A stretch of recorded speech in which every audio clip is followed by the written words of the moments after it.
नमस्कार मंडळी. चला, आज आपण गणिताच्या एका एकदम मजेदार प्रवासाला निघूया. आणि काय शिकणार आहोत? तर वजाबाकी म्हणजे नेमकं काय असतं ते. तर मग वजाबाकी म्हणजे नेमकं काय? अहो, अगदी सोपं आहे.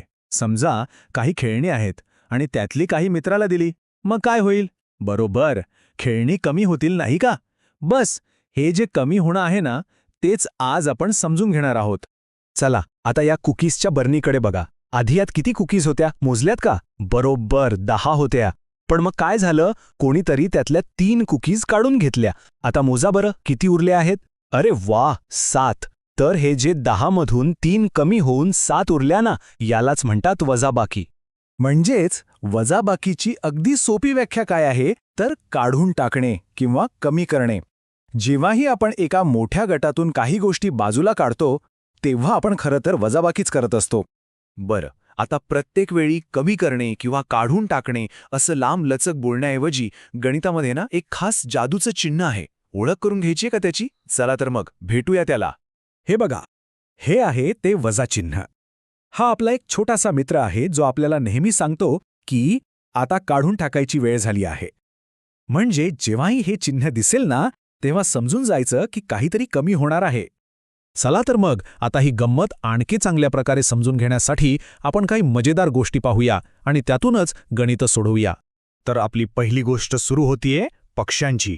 जरा बघा, एका झाडाच्या फांदीवर किती सुंदर पक्षी बसले आहेत. चला मोजूया. 1, 2, 3, 4 आणि 5. बरोबर, एकूण 5 पक्षी आहेत. अरेच्छा, पण हे काय? त्या 5 पक्ष्यांपैकी 2 पक्षी भुर्रक्कन उडून गेले. मग आता सांगा बघू, त्या फांदीवर किती पक्षी उरले असतील? एकदम बरोबर. 5 वजा 2 म्हणजे उरले 3. म्हणजे आता फांदीवर फक्त 3 पक्षी शिल्लक आहेत. छान. चला, आता पुढच्या गोष्टीकडे जाऊया. वा, एका ताटात बघा 7 गरमागरम आणि स्वादिष्ट लाडू ठेवले आहेत. तोंडाला पाणी सुटलं की नाही? आता बघा, एका मुलाला काही राहवलं नाही आणि त्याने त्यातले 2 लाडू खाऊन टाकले. मग आता सांगा, ताटात किती लाडू उरले असतील? वाह, हुशार आहात सगळे. 7 मधून 2 गेले म्हणजे उरले 5.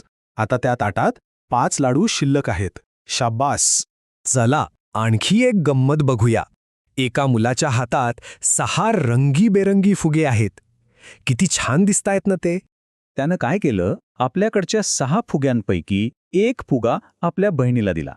तर मग आता त्या मुलाच्या हातात किती फुगे उरले असतील? अगदी बरोबर, 6 वजा 1 म्हणजे 5. आता त्याच्याकडे 5 फुगे उरले आहेत.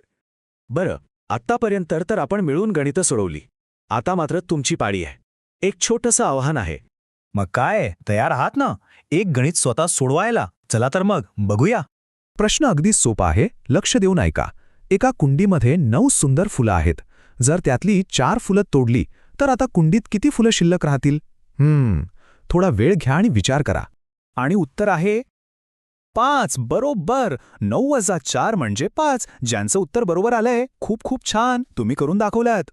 चला तर मग आज आपण काय काय नवीन शिकलो ते एकदा पटकन आठवून बघूया का? तर आज आपण काय काय शिकलो? सगळ्यात महत्त्वाचं म्हणजे आपण गणितातल्या गोष्टी वाचायला शिकलो. मग आपण त्या खास वजा चिन्हाचा वापर कसा करायचा ते पाहिलं. आणि सगळ्यात शेवटी एखादी गोष्ट कमी झाल्यावर बाकी किती उरलं हे शोधायलाही शिकलो. एक गोष्ट लक्षात ठेवा, जेवढा जास्त सराव कराल ना, तेवढी ही वजाबाकी आणखी सोपी आणि मजेशीर वाटेल. त्यामुळे सराव करत रहा आणि अशाच नवीन गोष्टी शिकत रहा.